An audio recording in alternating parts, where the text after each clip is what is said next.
In a world where truth often feels elusive, where deceit can be hidden around every corner, sometimes the universe has a way of shining a light on those who weave webs of deception. Let's have a look on how this audacious liar manages to fool those around them. Were there any warning signs that went unnoticed? Why did you tell the police that you did? Because I wanted to protect everybody. And what do you mean by I wanted to protect everybody? Ohio, a tranquil state known for its peaceful neighborhoods, suddenly finds itself at the center of a shocking and heartbreaking case. In a small town, a seemingly ordinary babysitting arrangement takes a sinister turn. This is the story of Lindsay Parton, a babysitter trusted with the care of 3-year-old Hannah Wesh, and the fateful day that would expose a web of deceit. Lindsay Parton, a resident of Ohio, took on the responsibility of caring for Hannah, while her father, Jason, went to work. In a gesture of compassion, Lindsay charged them a meager $30 for the entire day. Knowing his modest income as a construction worker, each morning Jason would drop off his daughter Hannah at Lindsay's residence, trusting that she would provide a safe environment for her. However, as time went on, a disturbing pattern emerged. Hannah would return home with unexplained bruises on her small body, leaving her father puzzled and concerned. Jason tried to convince himself that the bruises were a result of innocent childhood roughhousing. He hoped that they were simply the unintended consequence of children playing together. On March 8, 2018, Jason dropped off Hannah as usual, expecting another day of safe and reliable care under Lindsay's watchful eye. However, within minutes of leaving, Jason's world would be shattered. A few moments after Jason departed, Lindsay made a frantic phone call to him, her voice filled with urgency and distress. She informed him that something was terribly wrong with Hannah and that he needed to return immediately. Jason's heart raced as he hurriedly made his way back to Lindsay's residence. Fear gripped him as he imagined the unimaginable. His daughter, struggling to breathe and unresponsive. Upon his arrival, Jason was met with a heart-wrenching sight. His innocent daughter, Hannah, lay in Lindsay's care, fighting for her life. As Hannah fought for her life, she was rushed to the hospital, where she would be admitted to the intensive care unit. The gravity of her was so serious, and the authorities swiftly initiated an investigation into the events that led to her critical state. The truth would soon emerge, revealing a web of deceit that had endangered the life of an innocent child. Amidst the flurry of medical personnel tending to Hannah's needs, the police arrived at the hospital to question Lindsay Parton. Lindsay appeared cooperative at first, providing an initial explanation that Hannah had fallen on a concrete floor. However, as the detectives delved deeper, Lindsay's demeanor shifted dramatically. Under the detective's scrutiny, she abruptly requested to consult with a lawyer. Sensing the gravity of the situation, she attempted to redirect their attention to Hannah's father, Jason, without explicitly mentioning his name. Before the detectives could further interrogate her, another officer entered the room, confirming her intention to continue answering their questions. This sudden reversal caught the detectives off guard, prompting them to seek clarification regarding her earlier request for legal representation. Given Lindsay's previous request for a lawyer, the officer sought confirmation that she was willingly waiving her rights and choosing to proceed without legal counsel. As the investigation deepens, the detectives, armed with phone records, confront her about the delayed 911 call.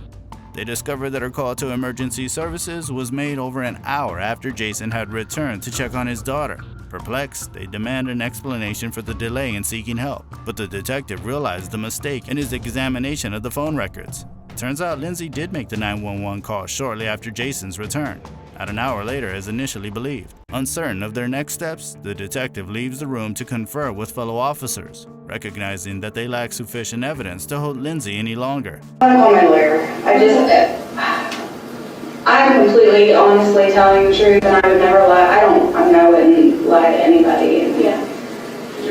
Now, if you want to call your lawyer, do you still want to talk to us? Yeah, I don't know if I want to. I don't know what I'm supposed to do. I don't know what I'm supposed to do. You're doing it. This is what you're supposed to be doing, helping us. I'll do anything I can, well, we do appreciate it.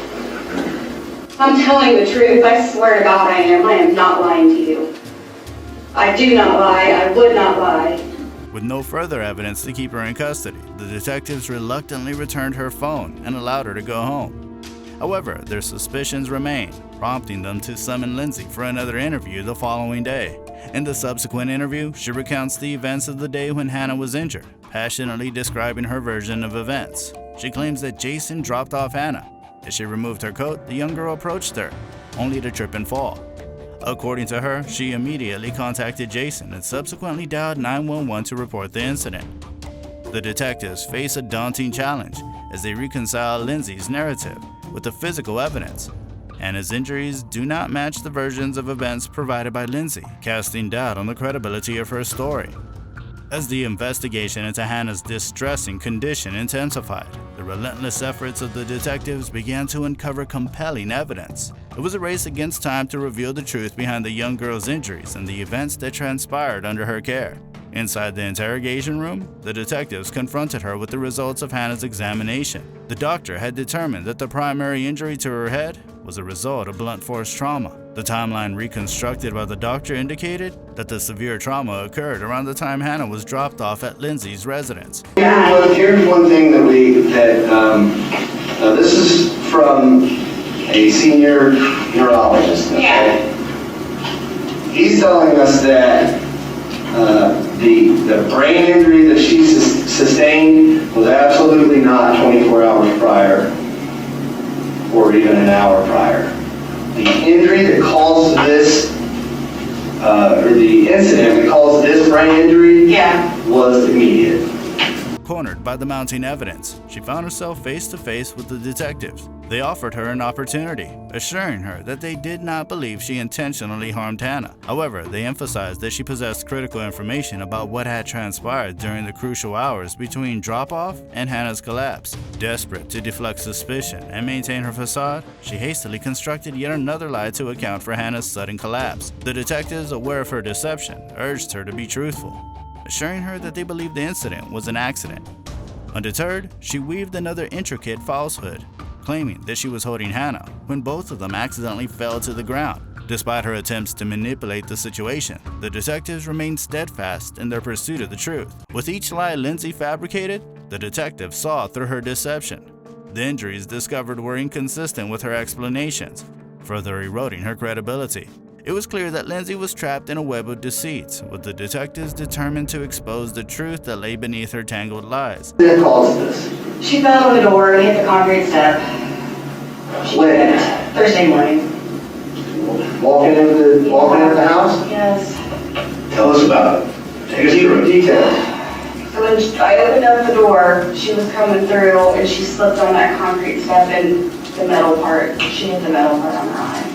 Detectives meticulously scrutinized photographs documenting Hannah's injuries, seeking to uncover the truth behind the horrifying ordeal she had endured. With the evidence laid before them, she was confronted with the stark reality of her actions. The detectives, armed with the visual proof of Hannah's suffering, pressed her to explain each injury captured in the photographs. She, recognizing the urgency of their need to believe her, decided to come clean about causing some of the lesser injuries. She hoped that her admission of these lesser offenses would lend credibility to her denial of the more serious charges. I was trying to step up to go inside. I lost my balance. The blanket got underneath my foot and we both fell. She smacked her face on that concrete step and I hit the door. Her admission proved to be a turning point. She was swiftly arrested and initially charged with child endangerment. However, tragically, Hannah's injuries proved fatal, and the charges against her were escalated to murder. A cloud of sorrow hung heavy over the entire community as they grappled with the loss of a young life. The case proceeded to trial, where she pleaded not guilty to the charges leveled against her. In a courtroom filled with tension, she made a shocking admission. She confessed to lying to the police about hurting Hannah, but insisted that she would never harm the child she claimed to love. Her motive, she claimed, was to protect someone dear to her. As the case unfolded, her actions would face scrutiny in a court of law. The most damning evidence against her would emerge during her police interrogation. Furthermore, investigators would uncover a disturbing search history on Lindsay's computer, revealing multiple searches on how to hide bruises. The testimony of the attending physician would further solidify the case against Lindsay. On April 22, 2019, after being found guilty, she received a life sentence with a chance of parole after serving 15 years in prison. We, the duly impaneled jury, do find the defendant, Lindsay Parton, guilty.